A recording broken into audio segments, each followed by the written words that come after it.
Mary. Good morning, everyone. Good morning, Redondo Beach.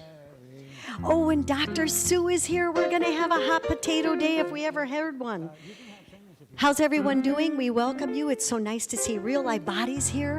Isn't it great? And to all of you that are viewing in through internet and everything, we welcome you. We're going to pretend just like you're right here. We're going to feel your energy. So now is the time that we get an opportunity. We're going to sing just like Nadine today, and we're going to stand and sing our congregational song, This Little Light.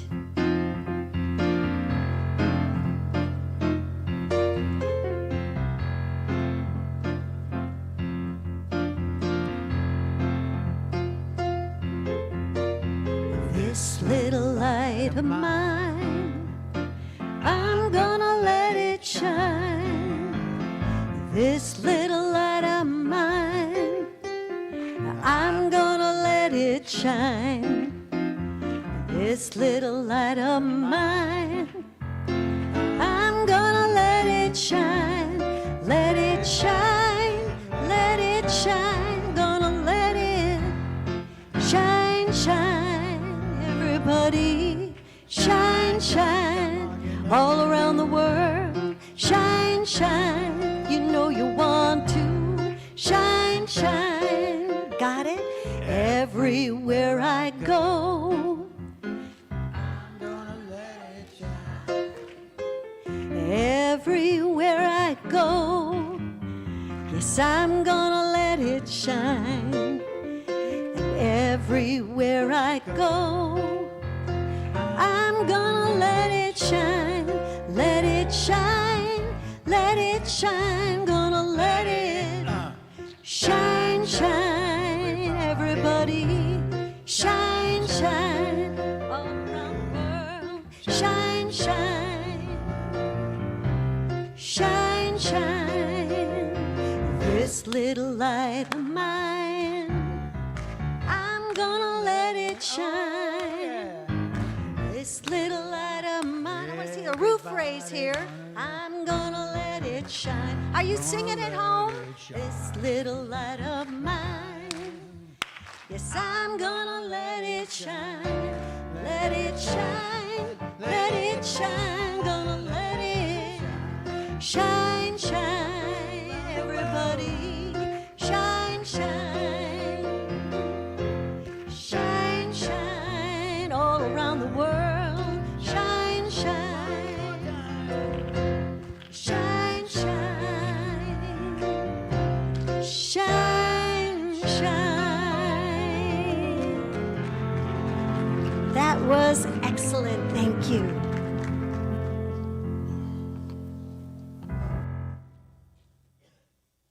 So as we get quiet and peaceful, this is what I know for today and always, that in the stillness, I take time to settle. I take time to know, because I realize the truth. The truth is that God is truly all there is, and I'm part of that. And everybody in my life and beyond is part of that as well. So in that stillness, I keep knowing the truth for myself. I feel safe. I feel protected. And my heart is just so open today. My mind is open to the truth that Dr. Sue will be sharing with us. So as we take that moment to relax, to open our hearts and our minds, hear that gentle urge that nudges us to listen to that knock on our heart's doors and just be open and feeling so encompassed by God as we know God, and we allow God to be God through us. So today, we look forward to the blessings we'll receive, the truths that we will hear, and know that we will take something precious for us personally away from today's service. My heart is so full of gratitude for everything that is falling into place so beautifully. And I'm grateful. I feel that gratitude flowing through me. And so without a care, I release this into that thing that we know is the law and that we know how it works perfectly and gloriously through us. In gratitude and a feeling of peace and relaxation, I say amen, and so it is. And so I'm inviting Katie Frankel up to tell us all the exciting things that are going on in church. Katie.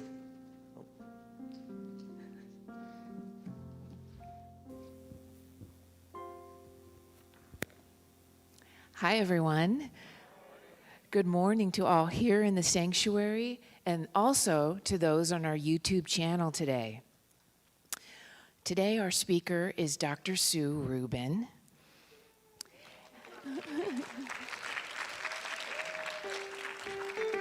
Looking awesome in green, nailing it. And also, after service, if you're here with us, don't go too far because there's hospitality in Richelieu Hall. And also, the Sister Circle is meeting in Richelieu Hall, led by Donna Phelan, with discussions on women's leadership and empowerment. And here's what's happening around here this week. Reverend Kathy's book reading is Tuesday, July 12th at 10 a.m. The book is Your Aladdin's Lamp, also called Your Inner Light. Check your program or your emails for more details. Yoga class is happening Tuesday, July 12th at 11 in Richelieu Hall. Bring your yoga mat, and the cost is only $10. And The Art of Life, which is a book reading, is back on July 20th as Reverend Catherine is away at teen camp today. And don't forget, we also have a Wednesday morning service. July 13th, it's at 11 o'clock. In person, it's also on the YouTube channel for your midweek pick-me-up. And our speaker is the talented and creative Reverend Mary Morgan, who you just saw. And next Sunday, July 17th, our speaker will be Reverend Catherine McKinney. The Labyrinth is happening on July 21st. We'd like to take this moment to remind you that there are several ways that you can donate to our center.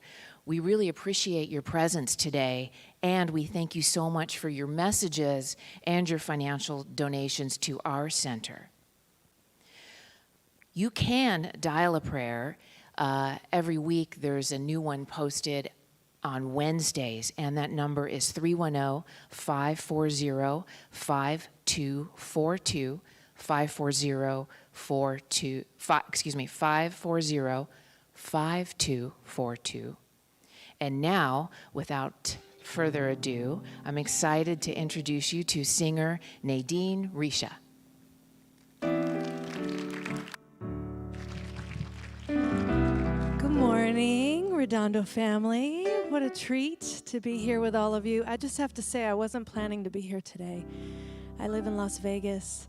And Andy just happened to send me a text saying, you know, we have singers coming back, and whenever you're free, let me know. And I said, oh, I'd love to come back. I miss all of you so much. And I said, I'll let you know. I live in Las Vegas, but if you have some strange opening tomorrow morning, just let me know.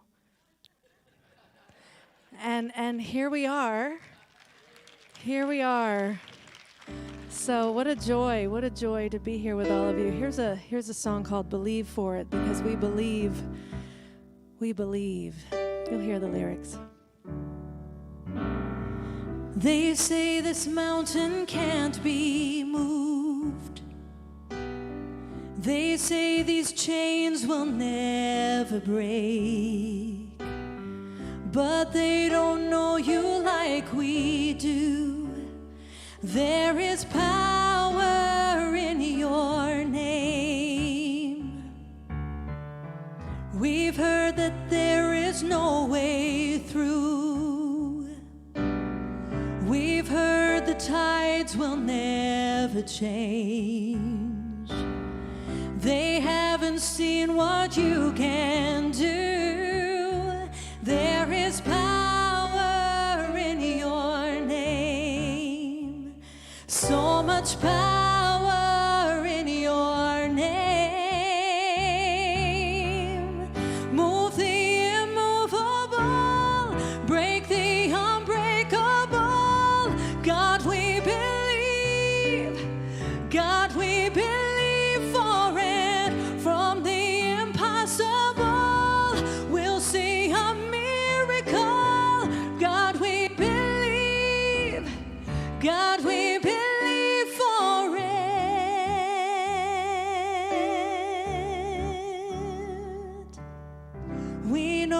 hope is never lost.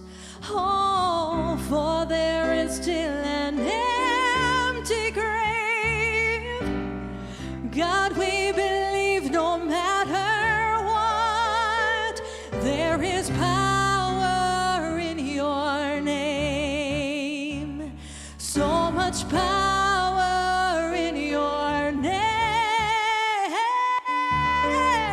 Move the immovable, break the unbreakable. God, we believe. God, we believe for it. From the impossible, they'll see a miracle. God, we believe. God, we believe for it.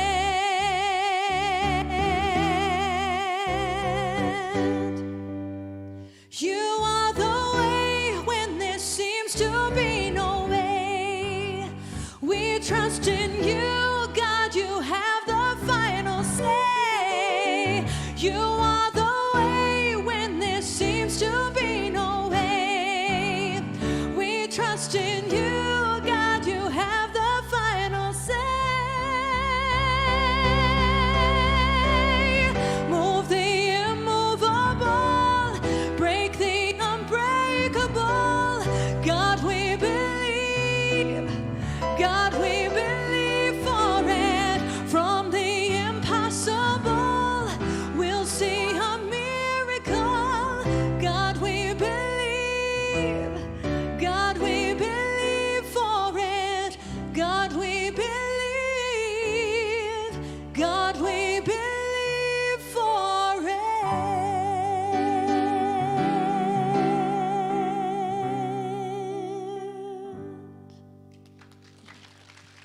Thank you.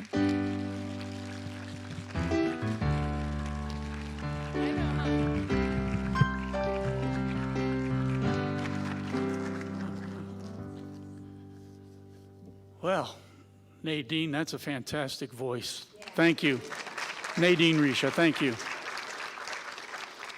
Good morning. It's my pleasure to provide today's Science of Mind lesson based upon Dr. Sue Rubin's interesting topic, Knock Knock, Who's There?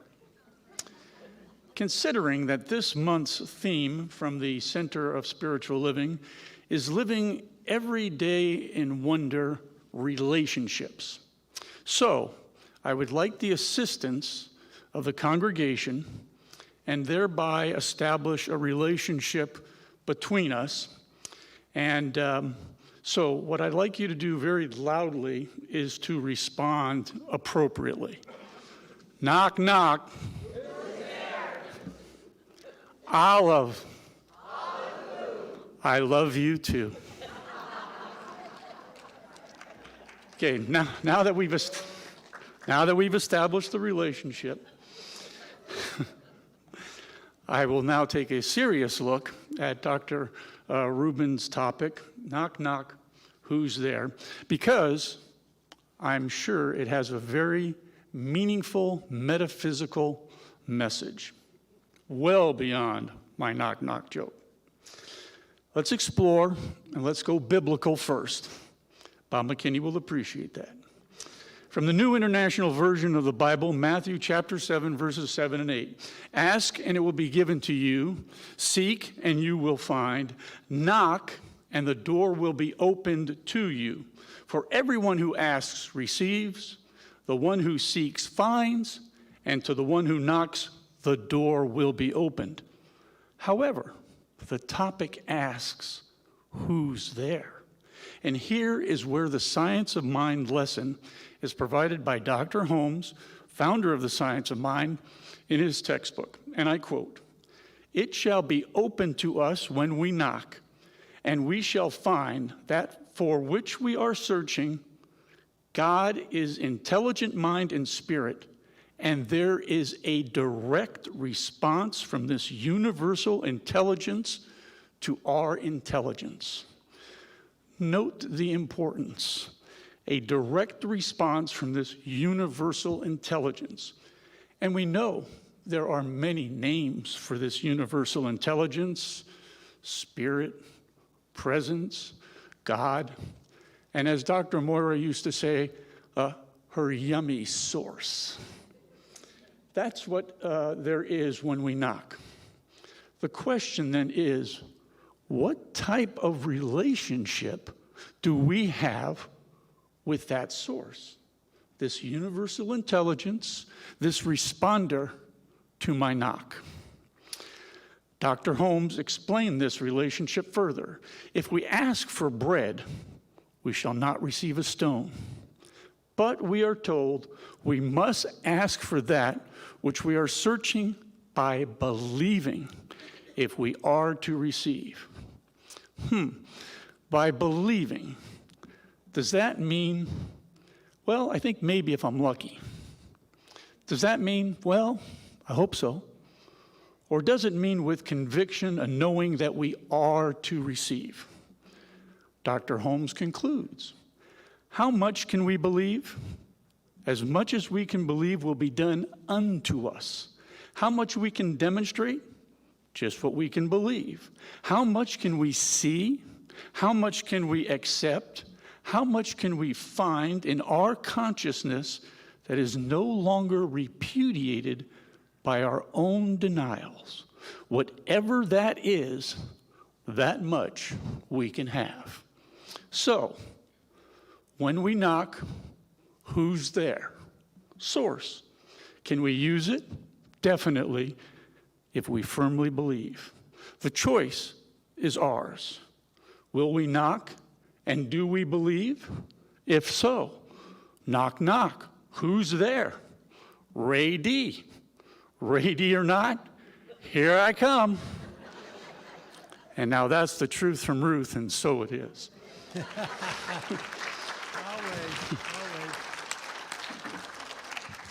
So we're going to do something a little different at this point. In your program, you have Our Thoughts, Our Prayers. But when we have Nadine here, she has something very special that she does that we ask her to do when she's here. And she's agreed to do it for us now. Close your eyes if you wish and experience the power of sacred sound. Namaste.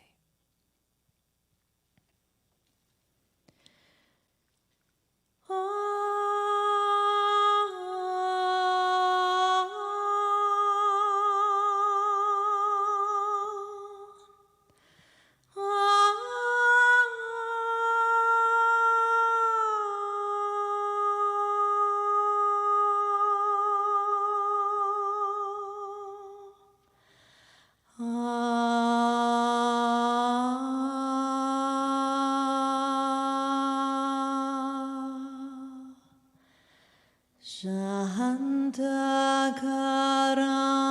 Bhujagashayanam Padmanabam Suresham Vishwadaram Gagana Sadrasham Shantakaram Bhujagashayanam Padmanabam Suresham. Amen.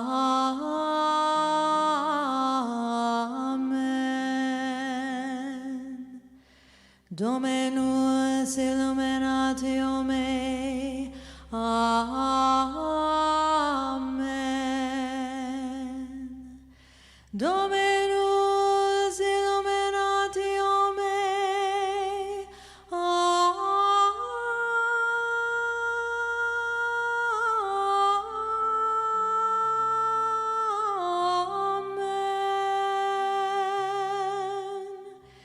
Vishnu, Vishnu, Vishnu, Vishnu.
भुजगशयना पद्मनाभं Suresha विश्वाधारां गगनसदृशां शान्तकारां भुजगशयनां पद्मनाभं Suresha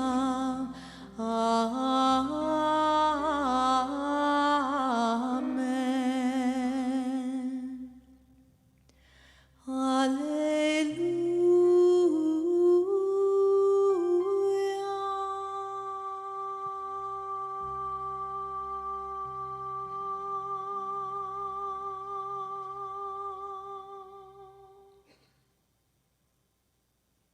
Namaste.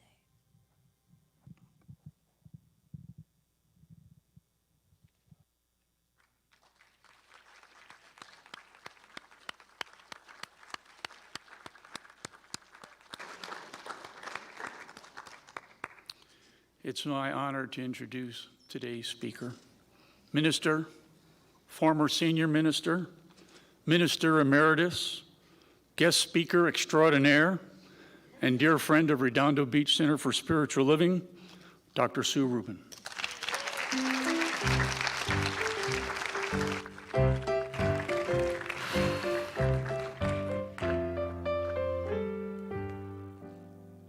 Good morning. Thank you so much. I was down on my knees on my prayer mat 5 times a day. I was in the temple. I was in St. Patrick's Cathedral in New York City because that's exactly what you evoke in that music. And I think that's what I still love so much about the Eastern traditions, the sacredness. And I love science of mind, obviously, because that's where I get to be rambunctious. I was given permission many years ago. But thank you. And it is a reminder, knock, knock, who's there? I have no idea where that topic came from. You know, you're asked to give a topic, so it's like, okay, take this. Take it or leave it. And as the statement goes, got this long ago when I first started ministerial practice, never let a topic interfere with what you want to say. Of course not.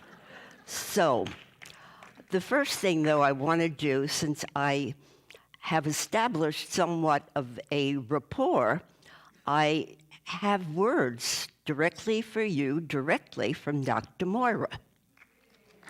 And so, here we go. And in Dr. Moira's inimitable, eternal style, hello, dear hearts and most wonderful people.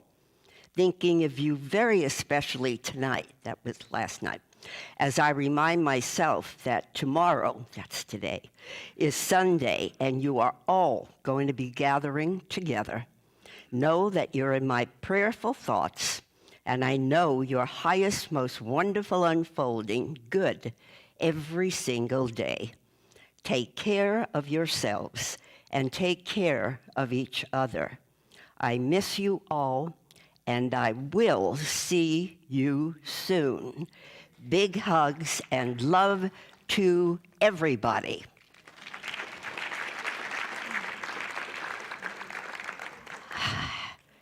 So actually, knock, knock, who's there? I had just read or reread from an Eastern fable about a disciple who goes to visit his guru, and he knocks on the door, and the guru responds, "Who's there?"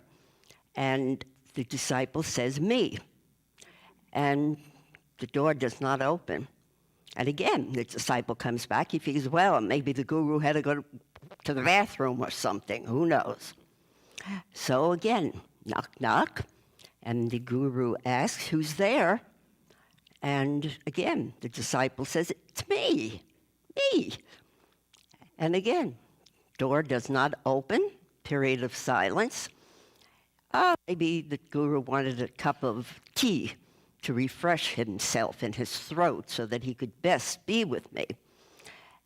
And finally, more time goes by, and the disciple starts reflecting and has an aha moment. And he knocks again, and this time when the guru asks, "Who's there?" the disciple answers, "I am." Opens. So we do a lot of talking when we get together, and ideally when we're not together, about the I am, which describes the divine nature and our common identity in universal mind. The I that I am. Remember, we took metaphysically and metaphorically the actual cross upon which the Christ consciousness emerged, that God is, that vertical part that extends far above the very ceilings of life, the heavens above, and below the very ends of the earth, and expresses itself as I am. So if you knock on someone's door, and someone knocks on your door, because we all are in relationship. It doesn't have to be specific to a significant other. It doesn't have to be a friend, an acquaintance, a coworker, but we are all in relationship. Every time you and I go to the bank and we conduct our transaction with the teller, that's a relationship. I always like to look for the name so that I can personally acknowledge that individual and say, "How are you?" Or "I like that what you're wearing today," or something that establishes a connection, because who I am looking from and what I am looking at all originates from that same God is, I am. And as I more fully see that. Now, Ernest Holmes said, "You must love everyone. And if you don't, you must start now." Now, he wasn't referring to everybody's got to become your bedfellow or your dining companion. Actually, I should have said that the other way. Not everyone becomes your dining companion or your bedmate. You know, there is a, no? Not interested? Okay, moving right along. So we're all in relationship. And the idea is the divinity that I can acknowledge, accept, embody, and live from within myself is exactly the degree to which I will relate to you, to everyone that we all see in different faces, different ages, different sizes, different cultures, different faith traditions, and yet the origin in whatever that singular branch might be, Buddhism or Judaism or any of the science of mind, metaphysical New Thought teachings, the origin is still one source, that yummy source that Dr. Moore refers to. That which is the very breath that we breathe, the words that we speak, the thoughts that we think, and the way we conduct ourselves in all of our lives, transactions, relationships, interactions. I love when Thich Nhat Hanh referred to that commonality as interbeing, essentially saying, I am one with this entire universe. I interrelate from the source that I know I am, and that's what I look out at as I see the world around me. Now, to look out and see the world around me as divinity, here, there, and everywhere, with everyone, no exclusions, everybody included in the love package, is a challenging task, I admit, particularly in our ongoing, it seems, uncertain environment of what next, who next. We notice all of the changes going on internally, that apparent human divisiveness, which simply perpetuates the myth that I'm separate from you, I don't believe the way you do. I don't have the same philosophy of life you do. I am not in your age or in your category in any of the social environments. And yet, the opportunity, obviously, is most strongly being emphasized for us to get more than ever before, exactly because life is showing us effectually what cause has invisibly been cultivating and stewing and brewing in that huge universal subjective mind, because what we're looking at is exactly what we have given to that universal intelligence moving through each of us in a very specialized way. So I started thinking, enough of all this. I want to go back to my roots. Well, that would take me to sitting and fidgeting as a kid in a temple and, hearing a language, Hebrew, which I had no relevancy to, didn't understand, went to Sunday school, but I still didn't get it. What I'm talking about is the day that awareness of what the source is and how it is universally perhaps worshipped or revered or has its own devotional practices in many different traditions, but the one source remains the same. That's why the words that so are wrapped around my mind and my heart and my soul, and I know for you too, are God is. And that doesn't seem to be enough, because as in the science of mind, spiritual mind treatment, creative process that we have to consciously initiate, to just know that God is all there is. God is love and beauty and truth and intelligence, spontaneity, joy, peace, harmony, unity of being, etc., is not enough. The whole point to me has always been to unify, that second step after I recognize what this creative principle of life is all about.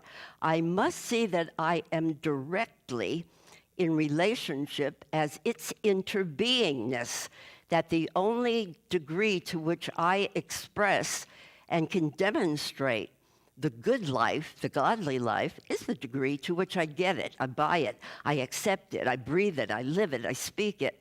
My every moment, whether articulated or silently affirmed in messy situations, is still God as I am is my go-to to give me a spiritual kick in the butt. Because I must remember, and in the world we're living in, it is too darn easy to forget. Everything is luring us humanly, materialistically, in terms of personalities, to forget that. Come on, get angry, get pissed, go out there and like conduct a rally or go kill somebody in a nightclub. I mean, it's just unbelievable how deep the call is to seek that kingdom of God and to knock on that door and to know the degree to which the door is open or I find what I seek is the degree to which I will be able to relate in peaceful ways within myself, no matter what's going on. So that led me back to all the teachers, according to every teaching, have talked about divine love, that which is unconditional, no one excluded. I don't care what your political affiliation is or your feelings about what's going on in Ukraine or about any particular nation, about the economic situation, about environmental conditions. It matters not, because at some point within the heart and the soul and in the very essence of who we are, it's all right. It's all good because it's all God. And if I can grasp that, I can be a contributor to finding love, to being less conditional about the ways that I express human kindness, compassion, generosity, just touching someone from the very heart of me and the soul of me to the heart and soul of someone else without necessarily the huggy, touchy, feely, stuff that, to me, when I first entered a Science of Mind center or a religious science church at that time, it was like, no. That's why I sat in the last row, in the last seat, so I can head out. Anybody do that? Initially, of course, and holding hands, singing, "Let there be peace on earth." Are you kidding? This turmoil within me, this angst. I'm going through a divorce. I'm a single mother suddenly with 3 kids. What's good about that? Where's God in this picture? And we all have our stories, and we're still living them to some extent. But now, as Jean Houston says, we've got to tell a bigger story. And there's nothing bigger than being able to say, I know that in the external world, things don't look very promising, but I know that the promise does exist as a divine potential. The key being, I've got to know that I'm divine and I'm the potential to the degree I do get it, embody it, speak it, think it, feel it, pray it consistently. And so I started looking to the love teachers. Ernest Holmes, of course, all of the Science of Mind teachers, Barker and Grayson, and so many beyond even the ones that I experienced, Robert Bitzer. Oh my God, these teachers did not mess around. That's it. God is all there is, and you're one with God, and any complaint or any negotiation or any but you've got doesn't belong here. You are that which God is. And so, remember Dr. Leo Buscaglia?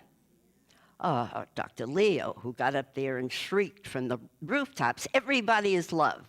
Love is in, through, and as everybody. Now go out and love someone.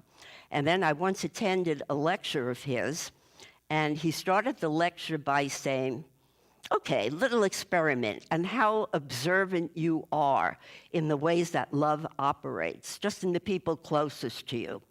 What are the color of your parents' eyes? What color are your mom's eyes? What color are your dad's eyes? And people would go, oh, wait, let me think.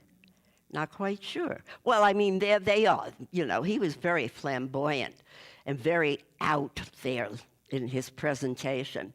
And if I don't even recognize those little physical nuances about someone that is raising me, that I've known all my life and they've known me all of my life, then how can I possibly love someone who I don't agree with in any way, shape, or form, politically or nationally or in leadership or in government or in corporation, my boss?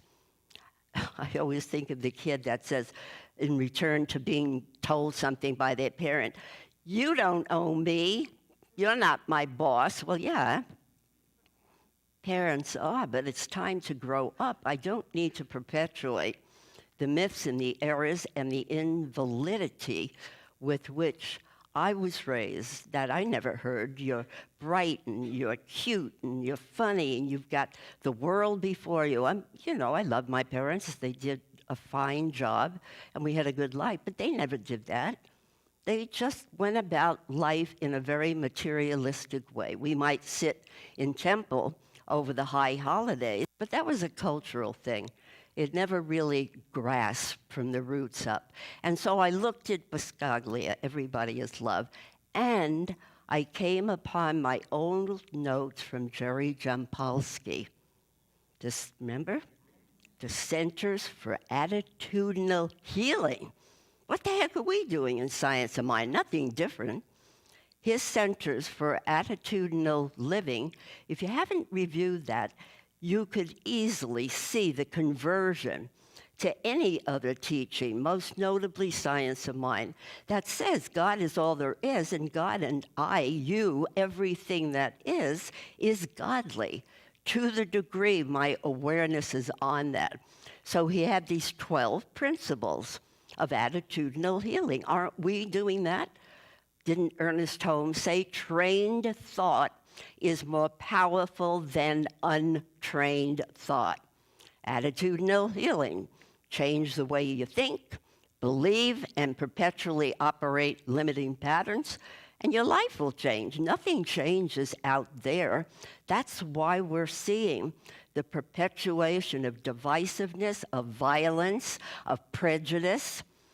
That's why it's happening, because we all collectively have not reached that paradigm shift that says now there are more of us seeing light, love, truth, beauty, loving everyone in the divine sense of the word, regardless of the outrageous antics they are physically perpetrating individually, to groups, and throughout the world. We have to see it in that way. So the Jampolskys, he and Diane Cercione, or something similar, wonderful couple, they established these 12 principles. Number one is love is your essence. It's what makes you think and breathe and cry and laugh and reach out and touch. And the Course in Miracles, which of course that was all based on, said it's not love that we need to get or learn about. What we are here to do is to break down all of the resistance we have to knowing love is my essence. Therefore, I must bring love, give love, express love, be love toward myself. That's what this whole month of living in wonder is all about. When I catch that idea, that vision, that I am created in the spiritual image and likeness of love, God, truth, beauty, abundance, life, wholeness, harmony, the good and the best and the better, even in the best. That's the way that we change. So they went on to talk about familiar things, such as you can choose not to dwell on the past or become aggravated and agitated with a very uncertain future. We're all in this together.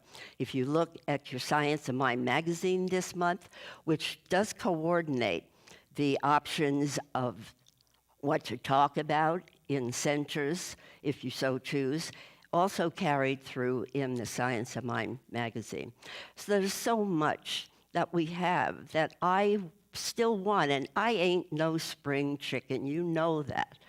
But God, I still want to learn more and be better and give more love and know more deeply and authentically and spontaneously, that every time I see a political face or a national figure doing something that's outrageous, how could this be? I still have to stop, pause, and know that's my call for prayer. What prayer? God is, I am, and unless I can lift that vision within my own consciousness, nothing's going to change. So be the change agent for divinity, for walking tall and walking in that certainty that wherever I am, God is, and all that God is, I am, and that's the way it is. Amen, sisters and brothers.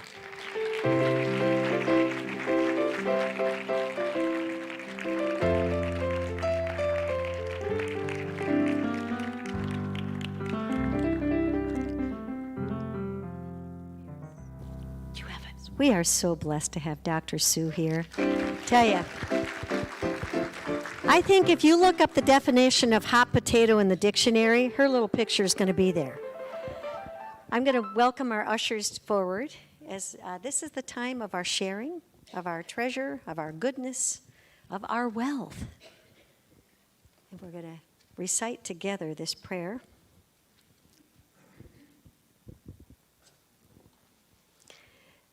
Divine love consecrates this gift.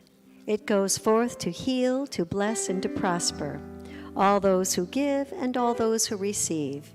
I rejoice in the sharing of my good, and I release my gift with love, and so it is. Now we have Nadine for another special song.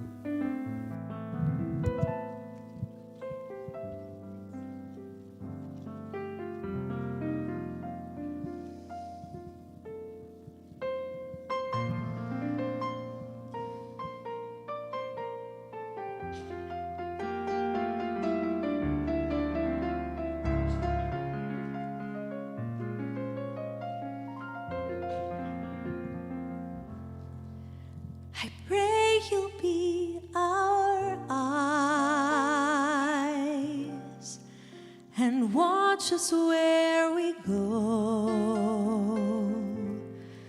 and help us to be wise in times when we don't know. Let this be our prayer when we lose our way.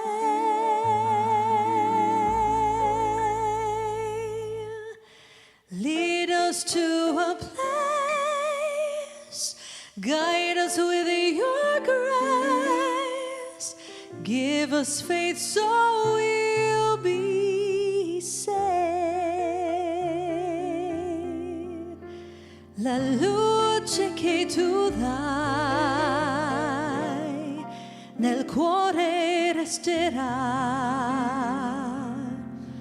a ricordarci che l'eterna stella sei. Nella mia preghiera quanta fede c'è.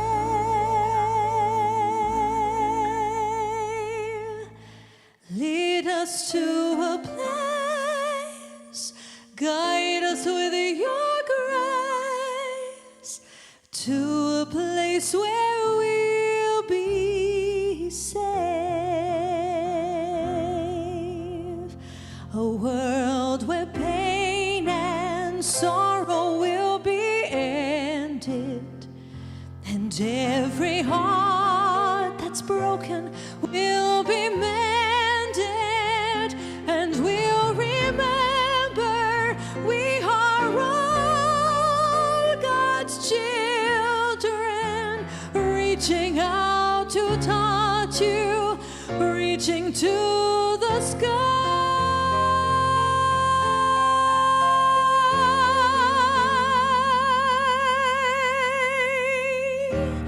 We ask that life be kind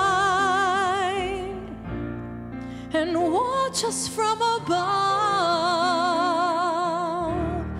We hope each soul will find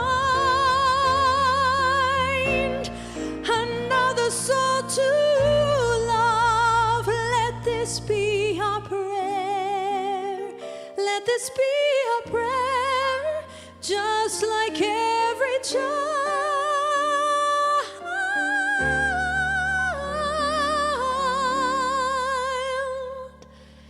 needs to find a place.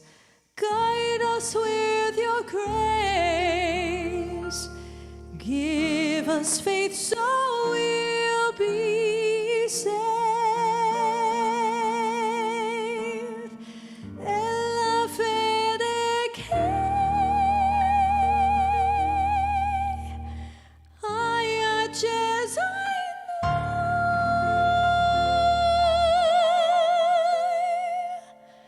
sento che ci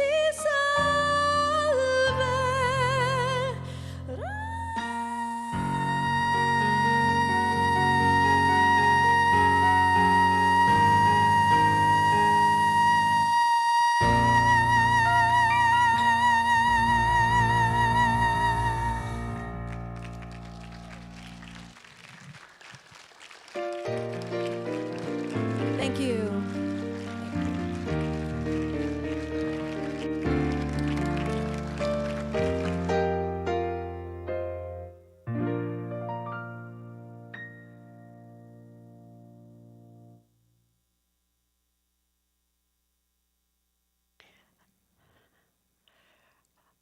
I'm going to do a closing treatment, which is really an opening treatment, to open to something greater than what we're all presently knowing and experiencing. Because the truth is, we demonstrate what we know.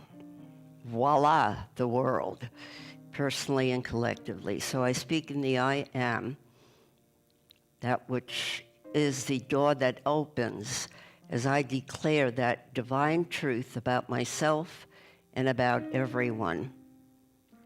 I bring a clear decision to this moment I decide to tap into and harness more of the energy of less conditional love, more generous, from that spirit of loving kindness, compassion, wisdom, and the self-givingness, giving of myself from that highest sense of divine being, divine oneness, so that I do see life changing all around me, because it is profoundly changing from this moment forth within me.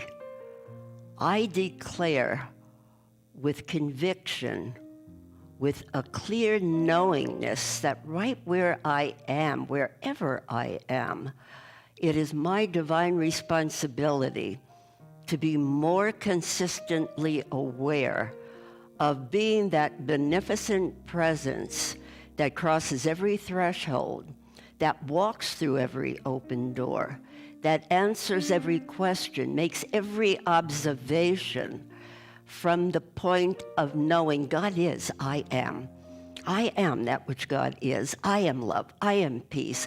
I have the choice to choose between fear and love. I choose love. I choose love. I am is love. By means of me, by means of all, by means of everything that is. Every headline I hear, every atrocity I observe, every condition I judge, I condemn, I curse, becomes my opportunity to stop the curse, look within, and listen to what it would be that God once said and done by means of me right here and right now. And it will always reflect one universal language: love. Give patience, give flexibility. Give of yourself from the highest awareness of knowing that God is, I am. And that is the truth that frees not just me, because until I am healed of my own false sense of separation from Source, no one is healed. When I'm healed, when I get it, that God is, I am, there is no separation, no deviation, no divisiveness, no division. God is, I am. When that happens, miracles happen, so-called. And yet all that's happening is I come from the divine presence of love, and the law knows it and produces and creates accordingly in the world of condition, and peace indeed reigns throughout the lands. And I start within the land of my own consciousness. So I give thanks for this day and every day that provides me with one opportunity, and that is to live and practice the presence of God, Spirit, Allah, Buddha, Emmanuel, name it, if any tradition you choose. All of the names of God are really personifying the one nature. God is, I am, and all is well. I give thanks for this acknowledgement of the truth of my being, of all being, and of all life, and I now entrust it to the perfect law of life through me and through all. There is only one. I am, all are, it, the thing itself, for which I give thanks, as together in acceptance and gratitude we all declare, and so it is.